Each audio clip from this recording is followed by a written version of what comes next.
Hey, we are looking for a motherfucking thief dealer. You got it? Okay, sure. The night was drenched, the rain hammering down as if the heavens themselves were trying to drown the horrors that lingered below. In the bowels of Victorian London, in a dank, dim-lit basement, a man stirred. He gasped for breath, his body immobilized, bound to a cold stone table. His eyes darted wildly across the room, searching for escape, but instead, they locked onto a child's severed head placed upon the floor. The scream tore from his throat.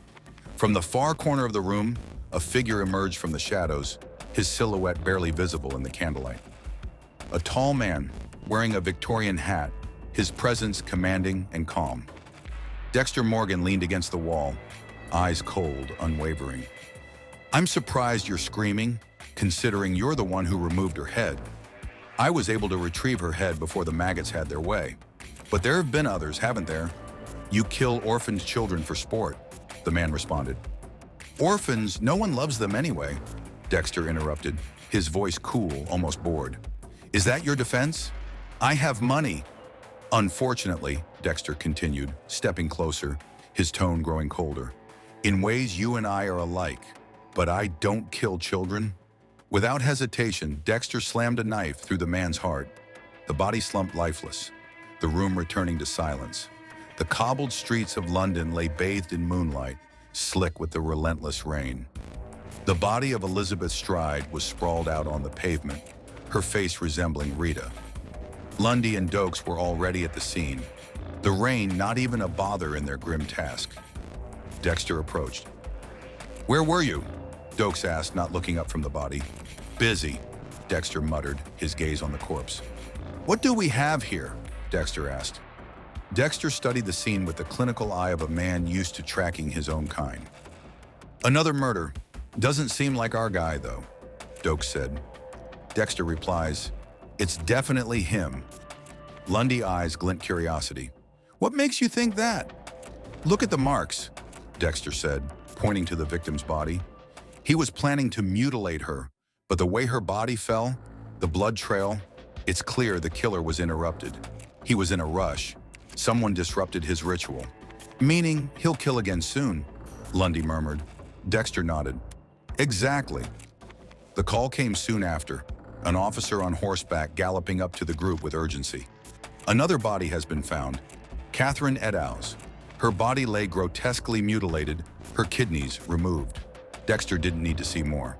"It's the same man," Dexter said, his voice soft but certain. "No doubt about it." Dokes gritted his teeth. "It's a sick man doing this." Dexter thought to himself, "Yes, and he's worthy of being on my table." Dexter was deep in sleep, his body still, but his mind trapped in a relentless nightmare.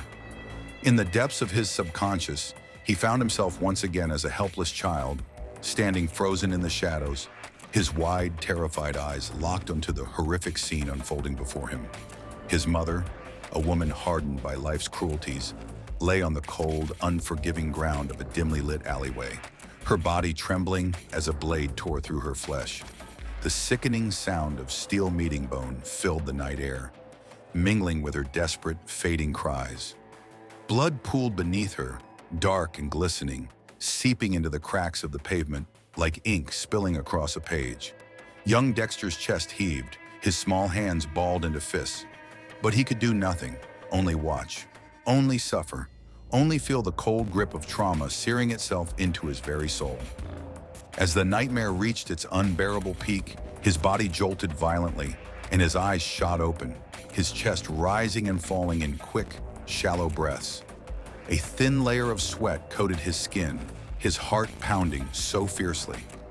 If you're enjoying this twisted take on Dexter's tale in 1800s London, don't forget to like and subscribe.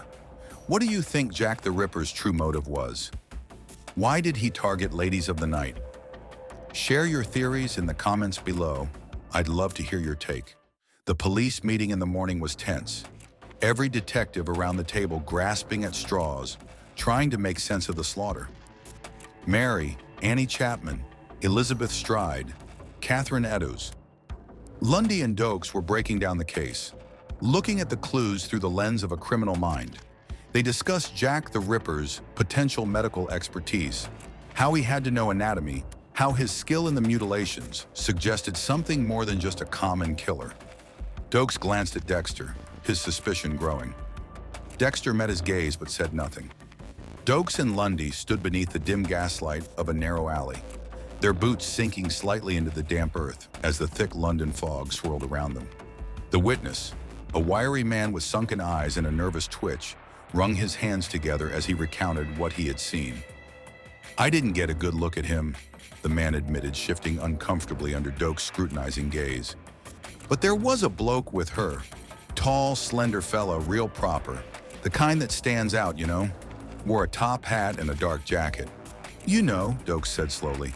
"He just described what Morgan usually wears." Lundy let out a short, dry laugh, shaking his head. "Lots of people wear top hats, Dokes. It's London. Half the city's walking around looking like that."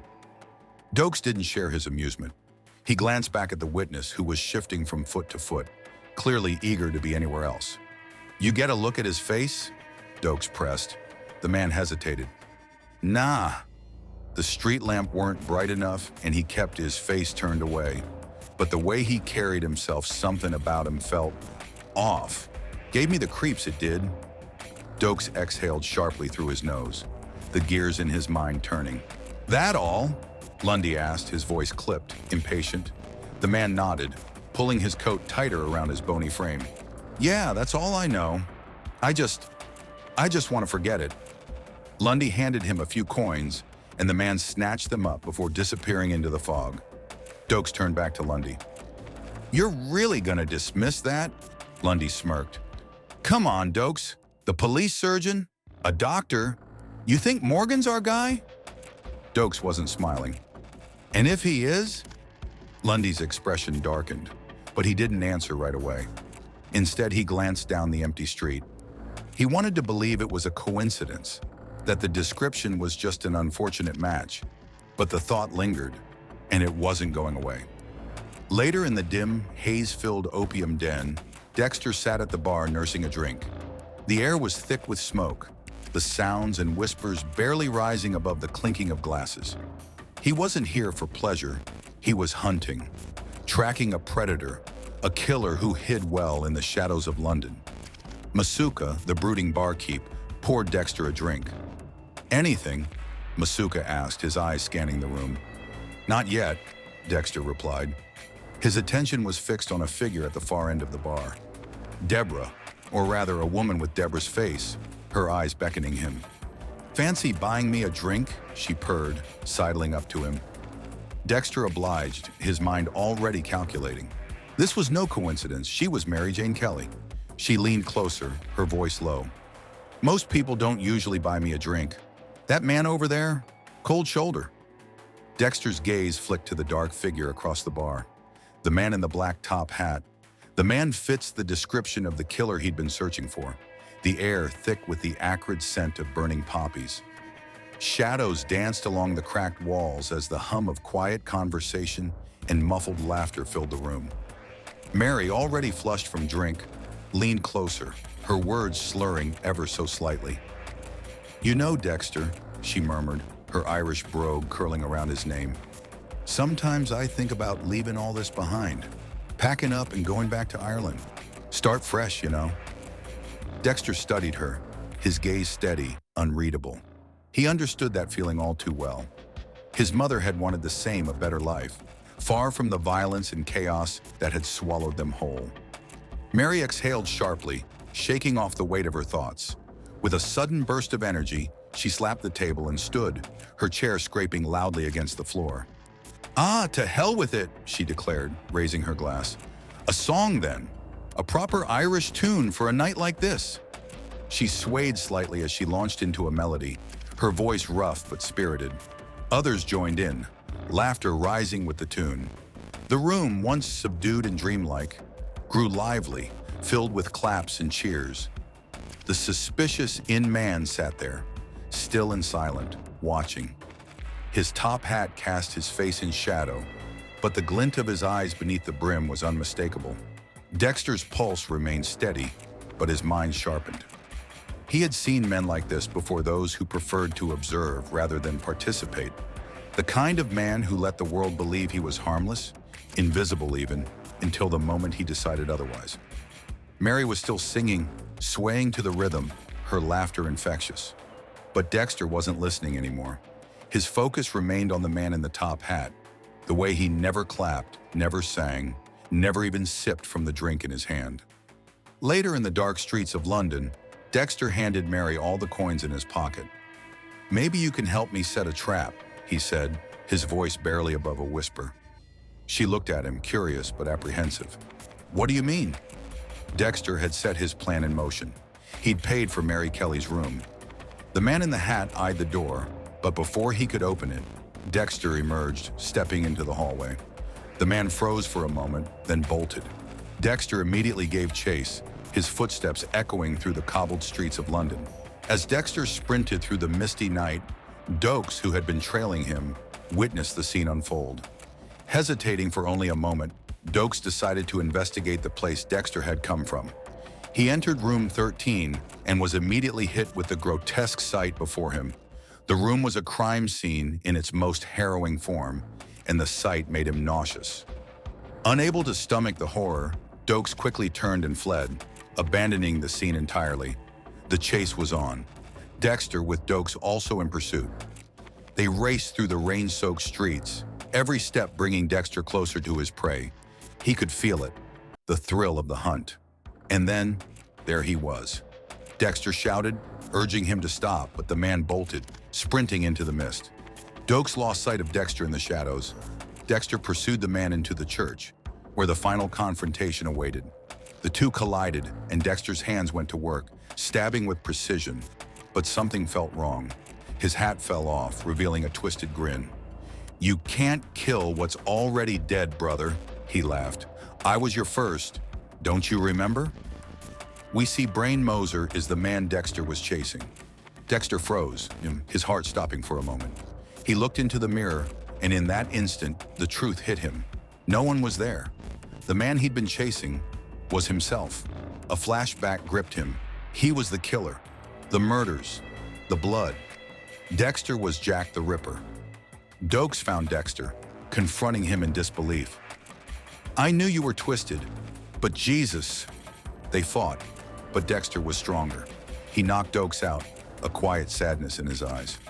"You're fortunate you don't fit the code," he muttered, leaving Dokes crumpled on the floor.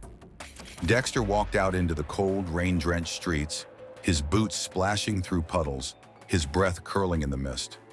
Beside him, Brian strolled casually, hands in his pockets, as if they were merely two brothers taking a midnight walk. But Brian wasn't real, just another reflection in the fractured mirror of Dexter's mind. "You see it now, don't you?" Brian mused, a sly smirk playing at his lips. "You and I, one and the same. Jekyll and Hyde, two sides of the same wicked coin." Dexter said nothing, only exhaled, his mind a whirlwind of contradiction. The Ripper's legacy, his own monstrous handiwork, was now exposed. And yet, he felt nothing. No guilt, no remorse, only the quiet realization that he had outlived his purpose in London. It was time to disappear. Lundy stood in the doorway of the dimly lit room, his stomach knotting at the horror before him. Mary Jane Kelly lay sprawled across the bed, her body a grotesque parody of human form. The shape was still her, but barely, her face swollen, bloated from bludgeoning, her features erased beneath crisscross sutures, a macabre stitchwork of a man perfecting his craft. He had studied killers his entire career, but nothing had prepared him for this. And worse still, the truth clawed at his throat like bile. Jack the Ripper had been one of their own. He had worn the badge, walked among them, shared their halls, and they never saw it coming. Outside, Dokes leaned against a lamppost, arms crossed, his dark eyes watching the fog roll in. The treatment had done its work, though the rage still simmered beneath the surface. "One of our own, huh?" Lundy said as he approached, his voice heavy with resignation. Dokes exhaled through his nose. "I always knew something was off with him." Lundy's jaw tightened. "Keep it to yourself." Dokes turned to him, his expression hard. What? If word gets out that Jack the Ripper was a police officer, a lawman, we lose everything. We're supposed to protect the people. If one of our own can kill with precision, evade capture, what does that say about us? Dokes stared at him, his hands clenching into fists. So we just bury it. Lundy's eyes were cold, resolved. No one will ever know. Dokes inhaled sharply but said nothing. He knew Lundy was right, and if Dexter was half as smart as they knew him to be, he's probably 1,000,000 miles away, Lundy muttered. And he was. Dexter stood at the bow of a ship, the fog swallowing the vessel as it drifted toward America.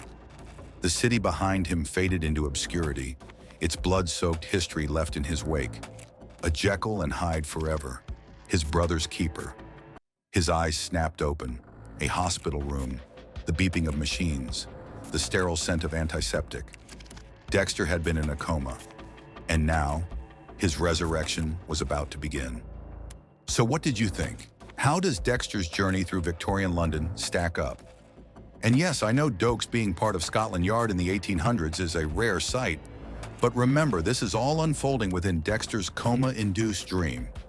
Now the real question is, how hyped are you for Dexter? Resurrection. Drop your thoughts in the comments.